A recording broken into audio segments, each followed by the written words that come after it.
All right, ladies and gentlemen, welcome back to day number... Okay, just kidding. There is no court today because Judge Burchon has so kind-heartedly allowed Donald Trump to go to his own son's graduation. How nice of him, right? What a kind-hearted guy. I mean, comment down below whether you think Judge Burchon is a kind-hearted guy for doing this, allowing, someone who is sitting in his courtroom over a criminal procedure to go to his son's graduation. Wow, must be such a nice guy. But, instead of reading a transcript today, I figure I'd look up some of the salt that is going on with this trial lately on the internet.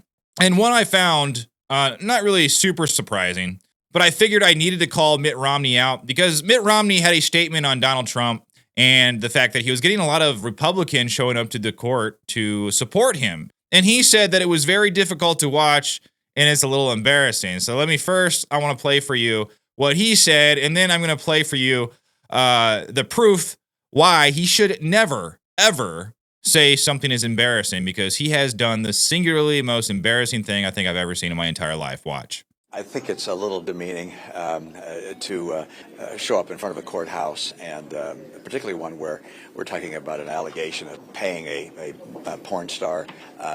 It's really very difficult to watch. Why is it difficult to watch?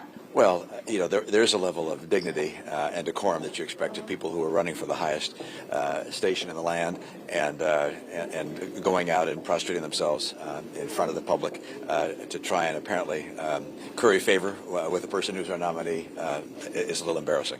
Well, I do kind of agree with Mitt Romney here. There needs to be a level of dignity and decorum that goes along with seeking the highest office of the land. And part of that should be that corrupt prosecutors and corrupt district attorney's office should not be able to launch corrupt investigation and corrupt indictments against a presidential candidate.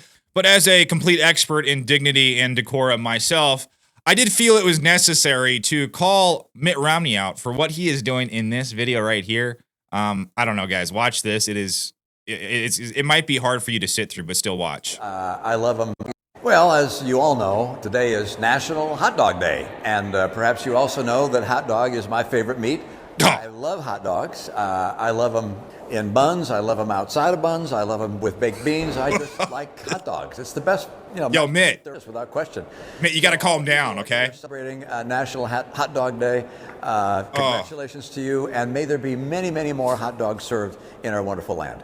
All right, so I guess what Mitt Romney just proved right there, he should not be going after anybody for dignity and decorum for being at Trump's trial and standing up for someone who is being politically prosecuted today by some nasty animals out of the Southern District of New York. But at the end of the day, this is all coming to bite them right in the butt, because even the mainstream media, yes, even the corporate press, the other nasty dogs of our world that we have to live in, are starting to realize that, Michael Cohen is a liar. Oh, wow, surprise, a liar went on stand and lied again. He perjured himself again to get out of this tangled mess that he wove himself over the past several years. Wow, and their minds are blown. But watch Anderson Cooper completely admit that Cohen, his goose is cooked. The last 20 minutes of court today, right before the lunch break, it was incredible. I mean, it was... Ellie Honig on my program last night had talked about, on a cross-examination, lawyers want to kind of put the witness in build a box around the witness and then slam it shut.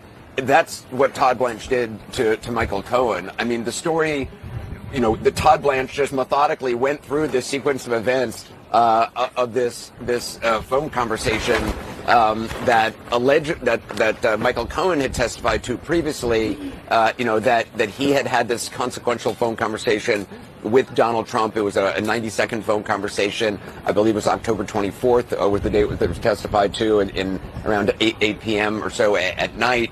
But Todd Blanche on his cross-examination today looked at the transcript of text messages that Michael Cohen had received and sent before that time frame.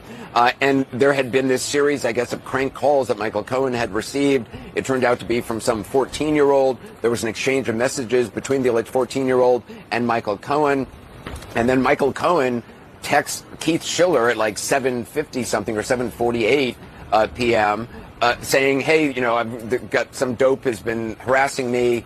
I got the person's phone number. Who can I talk to? Keith Schiller texts him back saying, call me. And Michael Cohen calls Keith Schiller. This is the conversation that previously Michael Cohen had said he was calling to speak to Donald Trump to tell him that he was going ahead with the Stormy Daniels arrangement and that Trump approved it, which was crucial to Michael Cohen's whole raison d'etre for being on the stand. He's the only person testifying to direct involvement by Donald Trump in the Stormy Daniels payments. But according to suddenly now Michael Cohen's refreshed memory, he now says, oh, it was a call about this 14-year-old making crank phone calls to me, but also about the moving ahead on Stormy Daniels. Todd Blanche was incredulous.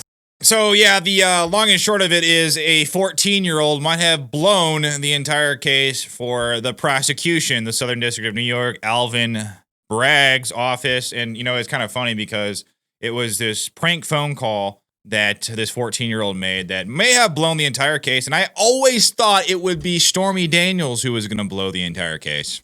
Wow. Weird how things work out. But also we have a defense attorney who went on CNN and said that Michael Cohen got caught lying on stand, and this is not recoverable for the prosecution. Like, you can't just put a Band-Aid over this and make the jury forget about what they saw. It's like a car accident. The jury was probably like, what? What is going on here? So you mean to tell me this guy lied in front of Congress? This guy has lied before judges. This guy has lied in depositions. Every time this guy sits down, I know it's like a cliche, but we've heard it before, If that guy's mouth is moving, he's lying. And this is the poster boy for that statement. But this is what Randy Zeeland said on CNN. And, keep in mind, this is CNN that's airing this stuff. They have conceded that this case is just about over. Randy, thank you for waiting. Your turn now. Recoverable for the prosecution? No. Can I stop there, or do you want me to keep going? You can elaborate. You've earned the right to elaborate. Michael Cohen, thank you. Michael Cohen had one job to do, and that was to put Donald Trump in the room and to have Donald Trump part of the conversation concerning the making of false entries in the books and records of the Trump organization in order to influence the election. False entries are the misdemeanor, elevated to a felony because it's in furtherance of another crime, which is election interference, election fraud. He had one job to do, and he couldn't do it on something so simple. Tell us about a conversation. And the worst part of it is on direct, he sounded so convincing. He sounded so smooth, so good. It was such a good day for the prosecution. Describes the conversation and then completely shoots the pooch where it looks like that conversation actually never happened. Done. I will say this, as someone who spends a lot of time with these transcripts as part of my side hustle here, that conversation right there was actually only one of several conversations that Michael Cohen Okay. It was only one of several conversations that Michael Cohen testified to. But I'm pretty sure, if you have a witness who is up on stand taking the stand and he lies knowingly under oath, I'm pretty sure there is probably some sort of legal statute out there that you can probably disregard everything else that witness says, because if he's willing to lie about one thing under oath, he's willing to lie about anything else.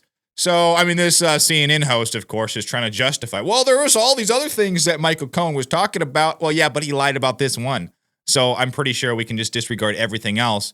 And that might be what, I don't know if Judge Bertrand would have the heart to tell this to the jury, but I do believe this is kind of a legal thing where the judge will say, like, hey, if a witness has lied and you think they lied knowingly, you can disregard the rest of their testimony. So there's a very good chance that all of Cohen's testimony will be disregarded.